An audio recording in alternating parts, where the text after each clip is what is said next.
La quête de la colombe d'or. Dans un paisible village situé au pied des montagnes en France, vivait un jeune homme nommé Hugo. Hugo était connu pour sa gentillesse et son désir ardent de promouvoir la paix et l'harmonie. Il passait ses journées à aider les villageois et à résoudre les petits conflits qui surgissaient dans la communauté. Un jour, alors que le soleil se couchait derrière les montagnes, un étranger mystérieux arriva au village. Il était vêtu d'une cape sombre et portait une grande boîte en bois. L'étranger demanda à rencontrer Hugo. Intrigué, Hugo se rendit à la rencontre de l'homme. L'étranger ouvrit la boîte et en sortit une magnifique colombe en or. Ses plumes brillaient comme des étoiles, et ses yeux étaient d'un bleu profond. L'étranger expliqua que cette colombe avait le pouvoir magique de répandre la paix et l'harmonie partout où elle allait. Cependant, il avait perdu sa route et avait besoin de l'aide de Hugo pour accomplir une mission importante. La mission était de trouver un ancien artefact caché dans une forêt lointaine, qui était nécessaire pour activer les pouvoirs de la colombe. Cet artefact était un ancien médaillon, caché dans un endroit secret, protégé par des énigmes et des défis.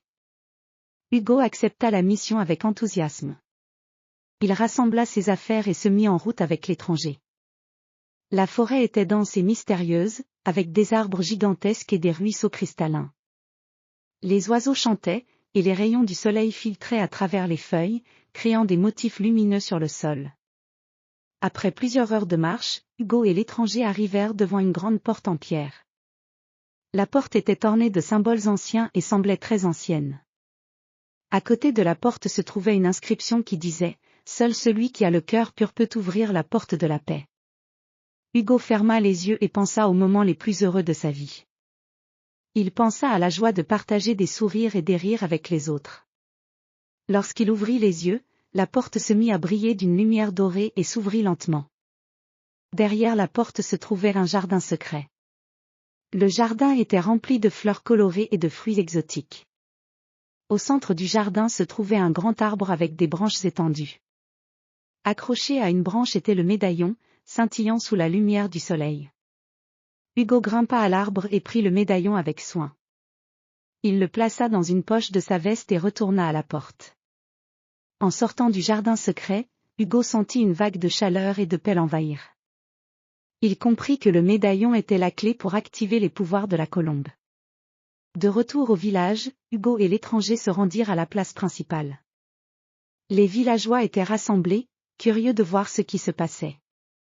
L'étranger plaça la colombe en or sur une table et inséra le médaillon dans un petit compartiment sous la colombe. La colombe commença à briller intensément, projetant une lumière douce et chaleureuse à travers le village. Les villageois ressentirent une vague de paix et d'harmonie. Les conflits disparurent, et les sourires revinrent sur les visages des gens. Hugo était heureux de voir son village transformé. Il remercia l'étranger pour son aide et accueillit la colombe comme un symbole de la paix retrouvée. Les villageois célébrèrent avec joie, et Hugo continua à promouvoir la paix et la solidarité dans son village. Le mystère de la colombe d'or avait apporté un changement profond dans la vie des gens. Hugo avait appris que la paix et l'harmonie venaient du cœur et que chaque geste de gentillesse pouvait contribuer à un monde meilleur.